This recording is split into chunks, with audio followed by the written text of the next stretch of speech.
নমস্কার বন্ধুরা, আজ হচ্ছে শুভ জামাই ষষ্ঠী। আর তার জন্যই আমি আমার বরকে রেডি করে দিলাম জামাই ষষ্ঠীর সমস্ত আয়োজন। শাশুড়ির মতো হয়তো আমি পারবো না সেরকম রেডি করে দিতে, তবুও শাশুড়ির জায়গায় আমি আমার বরকে যতটা পারলাম ততটাই আমি জামাই ষষ্ঠী করে খাওয়ালাম। যাই হোক, এখন আমি আমার জামাই ষষ্ঠীর সমস্ত জিনিস রেডি করতে শুরু করব। আর এখানে আমি একটা ফুল ক্রিমের আমুল দুধ নিয়ে নিয়েছি 2 লিটারের। আর এখানকার ফুল ক্রিমের যে দুধগুলো আছে দারুণ সুন্দর, কিন্তু ঘন।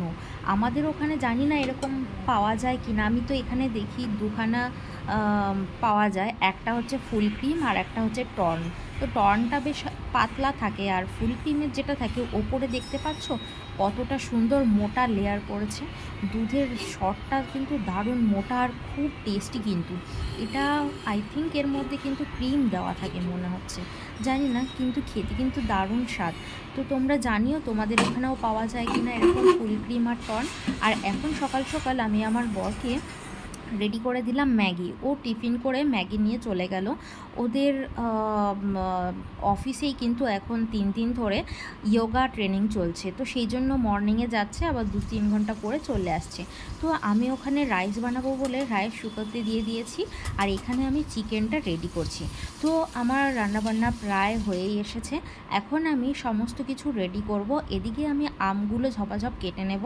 আমার বর এখন বাড়িতে নেই, আর সেই জন্য কথাবার্তা হচ্ছে না বলে সেই জন্য নিজে থেকে গুছিয়ে সমস্তটা করতে পারছি। বর থাকলে খুবই সাহায্য করে, কিন্তু এখন নেই, খুব একটা অসুবিধা হচ্ছে, কিন্তু তাহলেও একা হাতে করছি তো বেশ তাড়াহুড়ো করে কথাবার্তা ছাড়া ঝপাঝপ করে ফেলতে পারছি। তো এদিকে আমি স্যালাড করে নিলাম আর আম কেটে নিলাম। আর এখানে আমি এখন রাইসটা করব। রাইস প্রায় শুকিয়ে এসেছে, তো সেই জন্য আমি সমস্তটা রেডি করে নিলাম। তো দেখো, এখন আমি খেতে বসিয়ে দিয়েছি ওদের।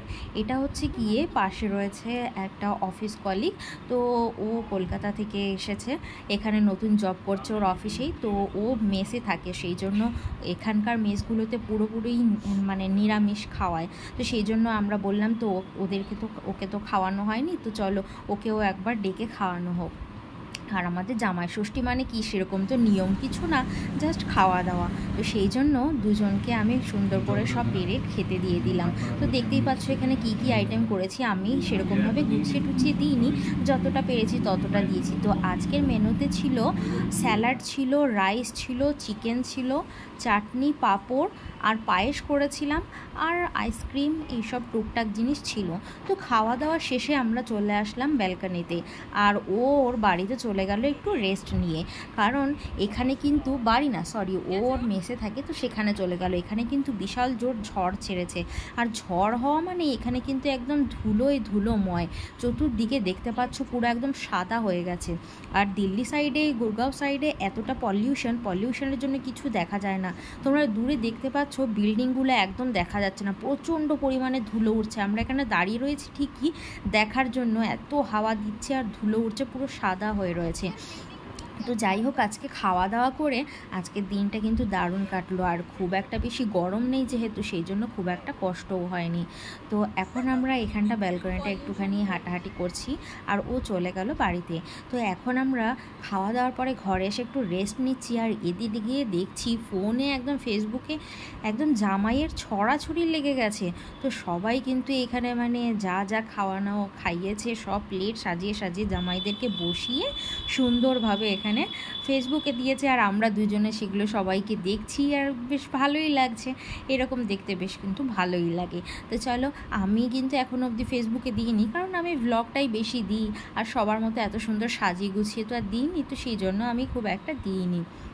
তো আগের বছর আমি যখন এখানে ছিলাম তখনও আমি কিন্তু আমার বরকে যথেষ্ট সুন্দর সাজিয়ে গুছিয়ে সমস্ত কিছু একা হাতে ভাজাভুজি, ডাল, তরকারি, মাংস সমস্ত কিছু খাইয়েছিলাম। এবার কিন্তু আইটেমটা কম হয়েছে, কিন্তু তাহলেও খারাপ হয়নি, যথেষ্ট ভালো হয়েছে, তাদের পছন্দ হয়েছে। তো বাইরের দিকে বৃষ্টি প্রায় শুরু হয়ে গেছে, আর এখন আমি চলে আসলাম কালকে যে আইসক্রিমটা বানিয়েছিলাম, তো সেই আইসক্রিমটা খাবো। তো আইসক্রিমটা বার করে নিলাম, এখন দেখি কেমন হয়েছে। তো চলো বার করা যাক। আর আজকের ব্লগটা তোমাদের কেমন লাগলো অবশ্যই জানিও। এটা ছিল আজকের জামাই ষষ্ঠী স্পেশাল। জানি তোমাদের মতো অতটা সুন্দর করে আমি করতে পারিনি, বাইরে থাকি বলে খুব একটা সুন্দর গুছিয়ে করতে পারি না, তবে যেটুকুনি পারি সেটুখানি করি, তোমরা জানিও অবশ্যই।